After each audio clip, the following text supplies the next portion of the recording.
이 성경 암송의 유익이 뭐냐? 하나님의 말씀을 우리가 평상시에 암송을 많이 하고 묵상을 많이 하면 우리 마음판에 많이 새겨내면 새겨놓을수록 우리가 이 세상을 살아갈 때 수시로 들려오는 하나님의 음성을 더 분명하게 우리가 캐치할 수가 있어요.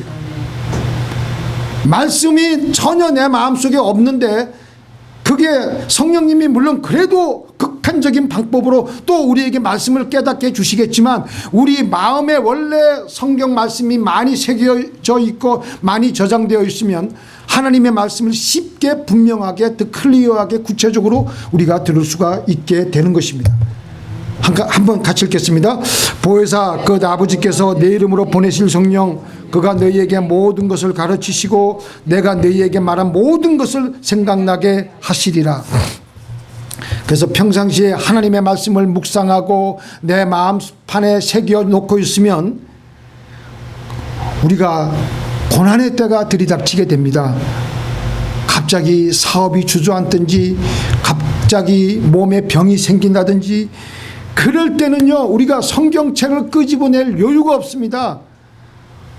그런 극한의 상황에 가게 되면요 또 우리가 밤에 잠을 잘 때 불을 끄고 잠을 잘 때 갑자기 밤에 잠이 안 오고 온갖 마귀가 던져주는 그 의심의 생각이 밤에 그냥 우리의 마음판에 우리의 생각의 세계에 떠돌아다니면요 얼마나 괴롭고 시달리다가 나중엔 도저히 안 되겠다 싶어가지고 일어나는데 그때 우리 마음판에 우리의 마음에 하나님의 말씀이 새겨져 있으면 그 말씀을 입으로 주근주근 옆에 사람 깨면 안 되니까 주근주근 외우는 거예요. 그러면은 그 시험을 이길 수가 있고요. 그 난간을 헤쳐 나갈 수가 있습니다. 오늘 보니까 내가 너희에게 말한 모든 것을 생각나게 하시리라. 내가 너희에게 말한 모든 것은 예수님이 우리에게 이미 주신 기록한 말씀이 있는데 그 말씀을 우리가 마음판에 가지고 있으면 그 마음 우리가 조금 좀 덜 암송된 것이라고 하더라도 성령님이 생각나게 해주신다는 거예요. 그래서 이 말씀을 기억나게 해주시는데 여기에 대한 간증이 너무 많습니다. 한 번은 어떤 분이 태평양 횡단을 하기 위해서 배를 타고 갔는데 도중에 배가 큰 그 태풍을 만나가지고 배가 완전히 산산조각 나고 파손이 되어가지고 이분들이 20일 이상을 그 뗏목을 붙잡고 간신히 이리저리 파도에 휩쓸리고 댕기다가 결국은 낮에는 그 뜨거운 떼약볕에 그냥 목이 마르고 물이 없잖아요. 그죠? 그 마른 데서 어떻게 그냥 조금 남아있는 물 조금 먹고 버티고 밤에는 그냥 추워가지고 또 상어떼가 갔다리 왔다리 하면서 절망과 죽음의 공포 속에서 하루하루를 보내고 있는데 이 선장이 평소에 외우고 있었던 시편 23편 여호와는 나의 목자시니 내가 부족함이 없으리로다. 그가 나를 푸른 초장으로 인도하시며 쉴만한 물가로 인도하시는도다. 내 영혼을 소생시키시고 자기 이름을 위하여 의의 길로 인도하시는도다. 내가 사망의 음침한 골짜기로 다닐지라도 해를 두려워하지 않을 것은 주께서 나와 함께 하심이니라. 주의 지팡이와 막대기가 나를 안위하시나이다.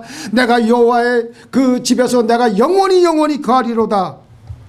맨 마지막 절은 제가 좀 헤맸어요. 좌우지간 그 말씀을 암송하는 거예요. 그리고 자기 밑에 있는 두 선원에게도 그 말씀을 가르쳐주면서 같이 암송하게 해요. 같이 묵상하고 같이 기도하는 거예요. 그리고 또 시편 마태복음 6장 31절 34절 그러므로 염려하여 이르기를 무엇을 먹을까 무엇을 마실까 무엇을 입을까 하지 말라. 이는 다 이방인들이 구하는 것이라. 너희 천부께서 이 모든 것이 너희에게 있어야 될 줄 아시느니라. 너희는 먼저 그 나라와 그의 의를 구하라. 그리하면 이 모든 것을 너희에게 더하시리라. 그러므로 내일 일을 위하여 염려하지 말라. 내일 일은 내일 할 것이요 한날 괴로움은 그날의 족하니라. 이 말씀을 이 베이컨 선장이 이들에게 말씀을 가르치면서 암송하게 하면서 그리고 그렇게 외우면서 있는데 23일 만에 극적으로 구조가 되었어요. 그 신문 기자들이 물었습니다. 아니 선장님, 어떻게 인간의 극한적인 한계를 뛰어넘어서 그렇게 바다에 살아남을 수가 있었습니까? 그러니까 그분이 나는 선한 목자 대신 하나님이 나를 반드시 구해 줄 것이라는 믿음을 가지고 있었습니다. 그것은 시편 23편이요. 그래서 그 또 마태복음 6장이었습니다. 그래서 기도했기 때문에 염려하지 않을 수가 있었고요. 우리의 믿음이 식지 않을 수가 있었고요. 그래서 우리는 마침내 하나님의 도움으로 이렇게 구조가 되었던 것입니다. 자, 보통 극한적인 상황에서는요, 기도가 안 나옵니다. 기도가 안 나와요. 그리고 기도해도 무슨 말을 해야 될지 기도가 잘 안 될 때 평상시에 성경 암송이 하나님 성령님께서 생각나게 해주시고 그 말씀을 주세요. 그러면 그 말씀 가지고 기도하는 거예요. 말씀 가지고 기도하는 거, 말씀 가지고. 그러면서 기도가 풀려 나가기 시작하게 되고 기도의 줄이 잡히는 겁니다. 이 암송한 성경 구절들은요, 우리가 기도할 때 성령님이 생각나게 해주시고 그것은 또요, 기도 응답이 되어버리는 거예요.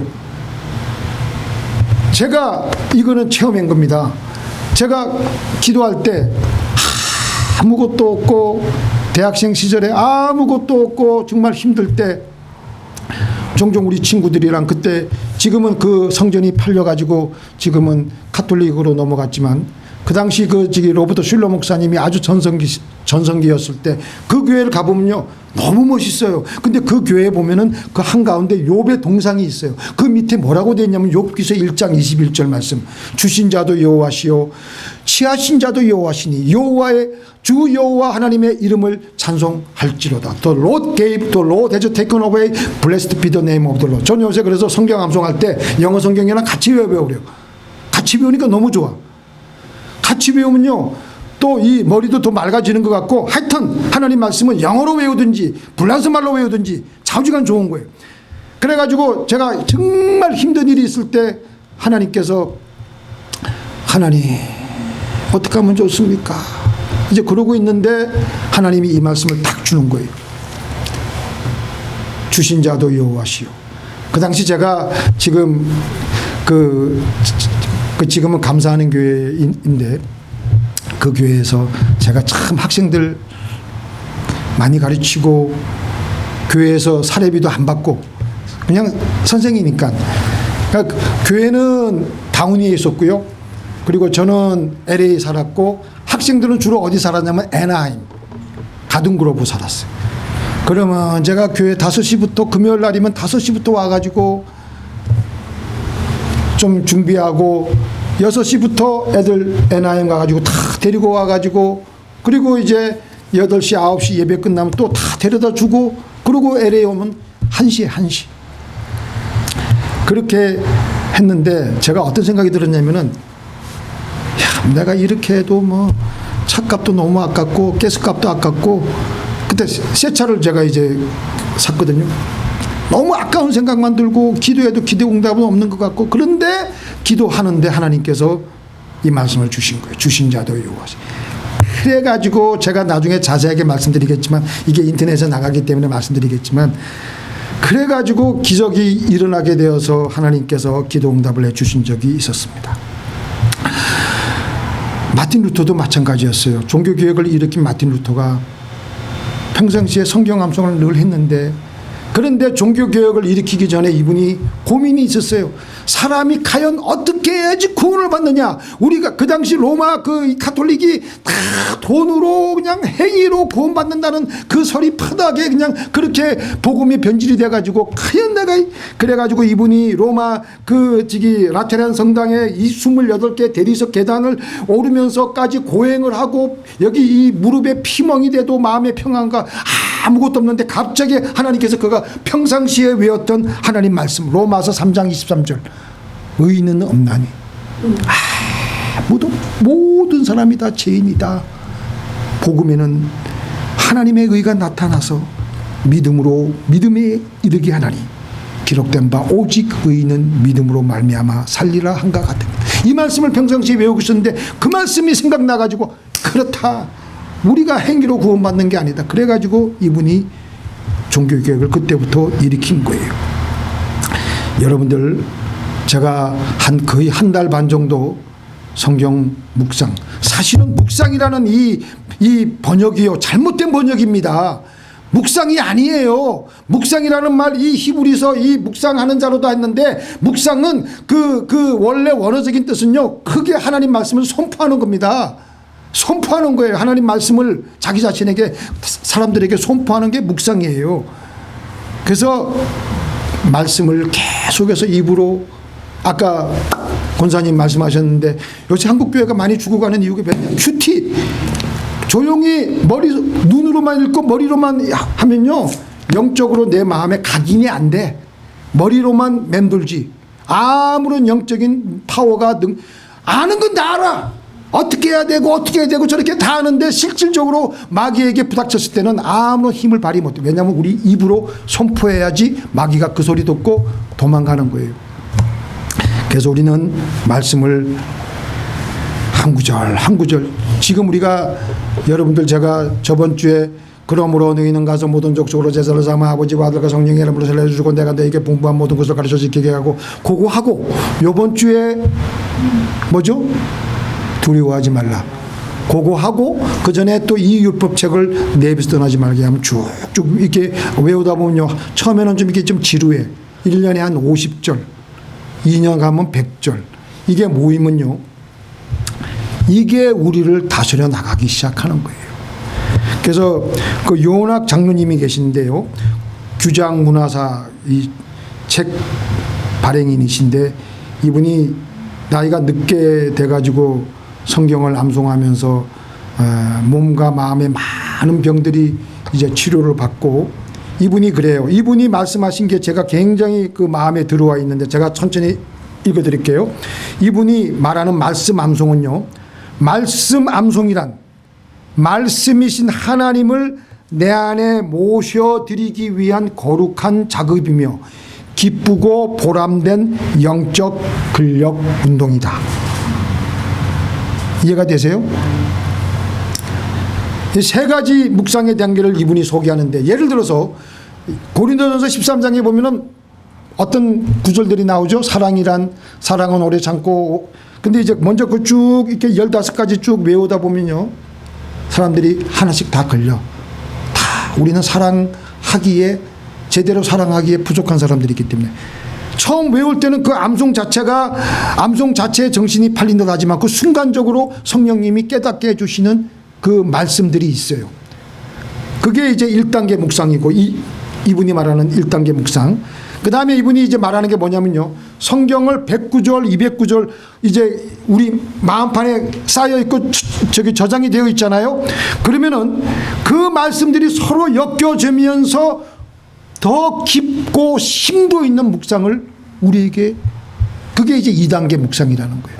그 다음에 한 발 더 나아가 말씀을 쥐어로 끝까지 계속 입에 달고 다니면 나는 간 곳 없이 하나님의 뜻대로 주시는 묵상이 3단계 묵상.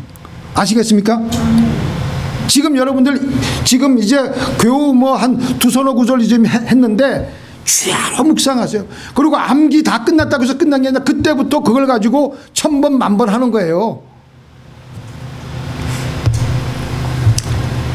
그래서 이 요낙 장로님은 이제 제가 자세히 이분 세미나도 듣고 했는데 이분이 이제 하시는 방법이 저하고 비슷한 것 같아서 이분은 성경 암송을 어떻게 해야 되느냐 한 절을 하는데 꿀벌 암송법.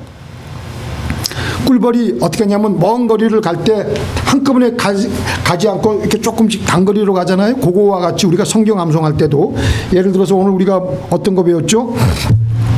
두려워 말라 내가 너와 함께 함이니라. 거기서 나가지 마요. 두려워 말라 너와 함께 함이니라. 요걸 한 50번 하는 거예요. 나는 못 외우는데 그런 게 없어. 두려워 말라 내가 너와 함께 함이니라. 그거 가지고 오늘 오전에는 그것만 해. 두려워 말라 내가 너와. 얼마나 은혜가 돼 그거. 은혜 안 돼요?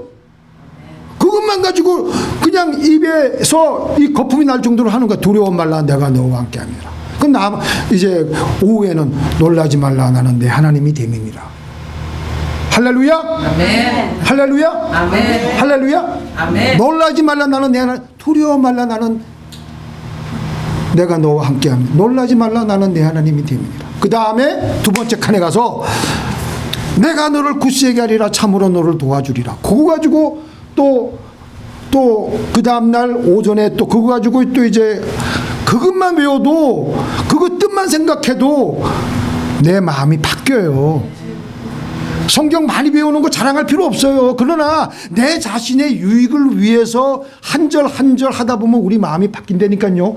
아까 제가 말씀드려보니까 무슨 말씀이냐, 우리가 어떻게 하나님의 뜻과 하나님의 마음과 생각을 정조준할 수 있겠어요. 우리의 생각은 조금이라도 티가 있고 조금이라도 문제가 있는데 하나님 말씀 암송하는 게 정조준하는 겁니다. 하나님 말씀 암송하면요, 하나님 생각이 그대로 우리에게 우리 마음판에 꽂혀지기 때문에 하나님의 생각이 그대로 정조준돼서 정확하게 명중되어 있기 때문에 그 다음에 참으로 나의 의로운 오른손으로 너를 붙들리라, 그게 되는 겁니다. 자, 우리가 다시 한번 제가 말씀드리겠습니다. 이렇게 하나님 말씀을 암송하지 않고 끝까지 고래 심줄같이 마음이 굳어져 가지고 말을 안 들으면은 우리 영과 마음은요, 제가 생각을 해봤어. 우리 영과 마음은요, 하나님 말씀이 암송되어 있지 않으면 뼈대가 없는 그 연등동물? 연체동물. 그 연체동물 같아. 교회에서 성경 말씀 읽고 목사의 설교 들을 때는 믿음이 좀 생기는 것 같아도 당장 이 교회 문 밖을 나가보세요. 내 마음판에는 하나도 없고 말씀은 하나도 없고 내리에 하나도 없고, 왜 마음판에 새겨지지 않았기 때문에 그때부터는 세상 걱정 염려 온갖 생각 속에 시달리다가 가는 거예요. 정확하게 하와가 그렇게 살았지 않습니까? 하와도 하나님 말씀을 자기 남편 아담을 통해서 들었어요. 참으로 이 마귀의 이 질문도 참 강교하고 교활해요. 참으로 하나님이 이 동산 모든 나무의 실과를 따먹지 말라고 하더냐? 하나님을 얼마나 몰인정하게 그렇게 묘사했습니까? 근데 그러면 이 확실하게 알면은 그대로 하나님 말씀을 딱 정했으면 되는데, 또 하나님이 먹으라는 얘기는 쏙 빼고 선악을 하는 날무는 먹지도 말고 만지지도 말고, 그러면 죽을까 하노라. 그럼 죽는다 그래야 되는데 죽을까 하노라. 두 개가 빠졌어요. 하나님이 먹으라는 거, 하나님이 우리에게 풍성하게 주신 거 빼먹었고, 정령 죽으리라 그랬는데 그거 빼먹었어요. 그거를 빼먹은 게 아니라 애매모호하게 허리멍텅하게 대답을 했습니다. 그러니까 사탄이 이걸 알고 네가 제대로 알고 있는 게 아니구나. 그러니까 하와가 마귀가 던져준 낚시 바늘에 그대로 코가 깨어가지고 선악과를 따먹고 자기 남편에게 죽어서 남편도 따먹게 해서 오늘날 우리가 이렇게 힘들게 살아가고 있지만 우리는 예수님 때문에 구원받지 않았습니까? 자, 제가 마귀는 거짓의 아비입니다. 믿습니까? 마귀는 이 세상의 권세를 가지고 지금 다스리고 있습니다. 그렇기 때문에 우리는 거짓의 세계에서 거짓에게 시달리며 헛발질 하다가 우리는 인생을 살아가게 됩니다. 근데 그 살아가는 인생이 얼마나 힘들고 입에서 단내가 납니까? 그리고 이 거짓의 세계는요, 다 캄캄해요. 내가 남에게 속아가지고 속아온 그대로 살아간다는 게 얼마나 알고 나면은 우리가 살아보면 알잖아. 내가 속았구나. 다 캄캄합니다. 아무것도 안 보여요. 그래서 예레미야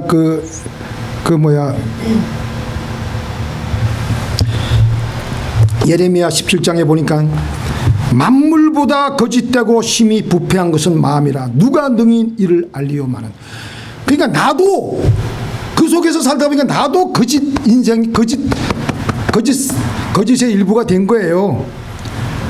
그러니까 서로 속이고 서로 안 속으려고 하는 정글 같은 이 캄캄한 세상에서 우리가 살아가고 있는 겁니다. 누구도 믿을 수가 없는 거예요. 그러니까 예수님께서 이 땅에 오셔가지고 사역을 하실 때 예수님께서 뭐라고 말씀하셨어요? 아무도 안 믿으셨어요. 제자들도 안 믿으셨어요. 뭐라고 하셨냐? 예수님께서 뭐라고 하셨어요? 예수는 그의 몸을 시작 예수는 그의 몸을 그들에게 의탁하지 아니하셨으니 이는 친히 모든 사람을 아시며. 예수님 빼고는요 나도 내 마음 몰라. 에?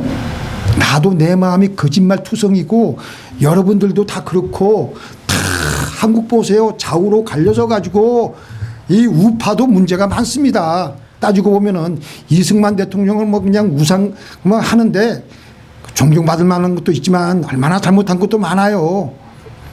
에? 그러니까 지금 저런 지금 그 어려움을 당하고 있는 거예요. 이게 다 정화가 돼야 돼. 우리는 좌로나 우로나 치우치지 말고 하나님 말씀만 믿고 나아가십시다. 아멘. 그래서 이 세상은 캄캄한 겁니다. 그래서 우리 자 시작 흑암에 앉은 백성이 큰 빛을 보았고 사망의 땅과 그늘에 앉은 자들에게 빛이 비춰도다 하였느니라. 아멘. 이 세상은 캄캄합니다. 여러분들 캄캄한 거 못 느끼세요? 눈으로 보는 거 말고 이거는 아무것도 아니에요. 이거는 그림자예요. 우리 실상은 캄캄한 세상에 살아가고 있는 거예요. 그런데 그 중에서 유일하게 빛이 되는 것은 예수님의 말씀밖에 없다라는 겁니다. 믿습니까? 그 말씀만이 진리이고 그 말씀이 우리에게 들어올 때 우리를 자유케 하고 우리를 해방시켜 주신다니까요. 어떤 사람이 석탄을 캐는 갱도 안에 무슨 볼 일이 있어서 들어갔다가 이 헤드라이트 보통 그런 게 있잖아요. 이마 위에 앞을 비춰주는 이 플래시 불빛이 갑자기 그게 불이 배터리가 다 됐는지 그냥 불이 확 불빛이 나가버렸어요. 그러니까 그 갱도 아니니까 이 동굴 안이 캄캄해가지고 자기 나름대로 그 경험을 해가지고 자기가 들어온 길을 더듬어가지고 나가려고 하는데 이리 부딪히고 저리 부딪히고 이리 깨지고 저리 깨지고 까지 이분이 지쳐가지고 있다가 가만히 생각하고 있는데 어떤 생각이 드냐면은 그 갱도 안에 조그만 그 화차 석탄 실은 화차가 들락날락 하는 게 생각이 나가지고 거기에 있으면 분명히 밑에 레일이 있을 것이다. 그래가지고 손으로 더듬어 가지고 레일을 딱 찾아가지고 레일 길을 따라서 간신히 밖으로 빠져나오게 되었던 것입니다. 우리의 이 캄캄한 삶 속에서 한 치 앞도 안 보이는 이 세상을 살아가지 않습니까? 우리의 레일 하나님의 말씀을 더듬어서 라도 찾아내어서 말씀을 암송해서라도 잡아가지고 그 말씀대로 빠져나오시기를 바랍니다. 믿습니까? 네. 오늘 제가 이해 하나 더 있는데 그건 뭐 이제 그만하고요. 같이 읽겠습니다. 시작. 내 아들아 내 아비의 명령을 지키며 내 어비의 법을 떠나지 말고 그것을 항상 내 마음에 새기며 내 목에 매라. 그것이 너희 다닐 때에 너를 인도하며 너의 잘 때에 너를 보호하며 너의 깰 때에 너로 더불어 말하리니. 제가 이 말씀을 이렇게 암송하기 시작하니까요, 어떤 때는 밤에 잠을 이제 자려고 불을 끄잖아요. 그러면은 온갖 생각들이 나를 막 압박하고 막 전에는 그랬는데 이제는 하나님 말씀을 쭉 하니까 그런 생각들이 온데간데 없어요. 그리고 오히려 그러니까 성경 암송이 되니까 암송이 되고 그러니까 누워있는 자리에서 기도가 되고 누워있는 자리에서 성경 묵상이 되는 겁니다. 여러분들 돌과 같이 딱딱하고 완악한 우리의 마음에 하나님의 말씀을 새겨서 사용하십시다. 아멘. 자, 기도하겠습니다.